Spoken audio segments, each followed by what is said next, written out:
शिक्षा प्राप्त करने की कोई उम्र नहीं होती। हम किसी भी उम्र में कुछ भी सीख सकते हैं।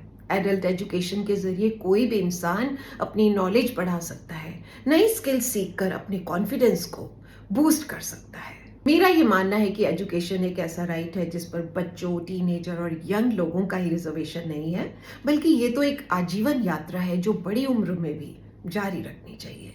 और एडल्ट एजुकेशन एक ऐसा प्लेटफॉर्म है जो उन लोगों को पढ़ने का मौका देती है जो अपने यंग टाइम में नहीं पढ़ पाए। और आज के विकसित समाज में हमारी सोसाइटी, हमारी सोच में एक पॉजिटिव बदलाव आया है और ये महसूस किया जाने लगा है कि औरतों के लिए भी पढ़ना उतना ही जरूरी है जितना कि पुरुषों के लिए। और एक पहल एनजीओ द्वारा चलाई गई योजना अक्षरा इसका साक्षी है, जिसमें कि अधेड़ उम्र की महिलाओं को शिक्षा दी जा रही है। और ये योजना मेरे दिल के बहुत करीब है क्योंकि ये मेरी बिलविड माँ की याद में समर्पित एक अभियान है और इस अभियान का एक महत्वपूर्ण हिस्सा होने का मुझे गर्व है।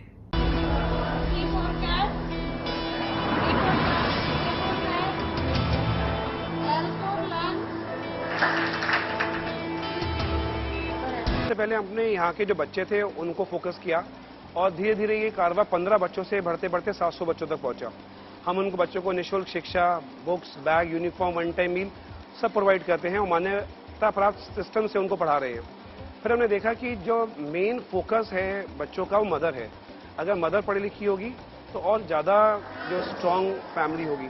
तो यहाँ पे 5 गाँव हमारे लगते हैं, इसमें सिकंदरपुर, बहादुरपुर, लालगढ़ी और नगला तल्फी और प्लस ये आसपास की बस्तियां हैं जिसमें ये लेडीज सब हैं।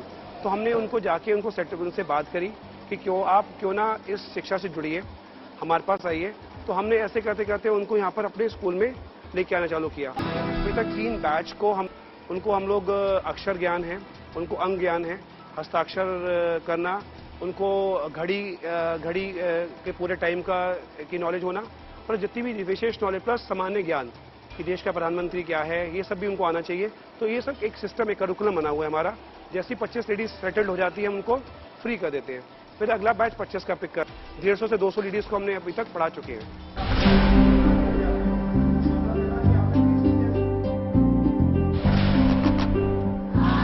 आज की तारीख में हमारे पास जो क्राउड आ रहा है 35 साल से लेके 55 और 1-2 से लेडीज तो 65 साल की भी जो उन्होंने पास आउट होके जा चुकी है, मतलब हमारे यहाँ से पढ़ के जा चुकी हैं। तो जो मेन कैडर रहता है वो 30-32 साल समझ लीजिए और उससे 65 साल तक की लेडीज रेगुलर रहती हैं यहाँ पर जो कैडर है। कई ऐसी मदर हैं, कई ऐसी दादी माँ हैं जो कि अपने बच्चों के संग आती हैं। और मैं एक पहल पाठशाला में पढ़ती हूँ और अपने बच्चों को भी पढ़ाती है। मेरे बच्चे भी यहाँ पर दोनों पढ़ते हैं और मैं सिलाई भी सीखती हूँ, पढ़ाई भी करती हूँ, दोनों काम करती हूँ और घर का भी काम करती हूँ अपना। मेरे को सिलाई सीखते हुए हो गए 4 महीने और 3-4 महीने हो गए पढ़ते हुए हो गए। मुझे बहुत अच्छा लगता है, ऐसी मुझे कोई दिक्कत नहीं है कि मेरा बच्चा पढ़ता तो मैं क्यों पढ़ती हूँ। क्यों, पढ़ाई की कोई मैम उम्र नहीं होती है और सब लोग कहते हैं कोई दिक्कत नहीं, इसमें मेरी कोई परेशानी भी। हस्बैंड को बहुत अच्छा लगता है, मेरे सास ससुर को भी अच्छा लगता है, मुझे क्या दिक्कत है। क्या क्या पढ़ लिया है, मतलब हिंदी अंग्रेजी में क्या क्या पढ़ा है?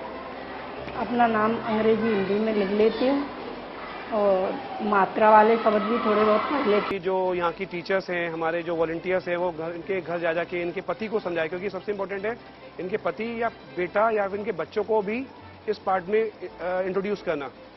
तो कई लोग तो पहले छुप के आते थे, फिर जब उनको लगा कि उनकी मम्मी या उनके लोग सीख रहे हैं, उनकी माताएं, उनकी घर की बहनें सीख रही हैं, फिर उन्होंने भी इसको पार्टिसिपेट किया। फिर एक और प्रॉब्लम थी कि क्यों आए, क्योंकि सब लोग बहुत गरीब परिवार से हैं, उनको लगता था कि यहाँ आने का मतलब है उनका नुकसान हो जाना। तो हमने एक सिस्टम चालू किया कि जब भी वो लेडीज आएंगी तो उनको कोई ना कोई रोजमर्रा की चीजें जो उनके घर में इस्तेमाल होने वाली चीजें हैं उनको दी जाएगी। तो हमने इसको चीनी से, आटे से, दाल चावल से जोड़ दिया। तो जब भी लेडीज आई, कभी सैनिटरी पैड्स से भी जोड़ दिया, महीने में 2 बार सैनिटरी पैड्स भी देते हैं उनको हम लोग। तो हमने उस चीज से जोड़ दिया और रेगुलर उनको वो चीज हम प्रोवाइड करा रहे हैं।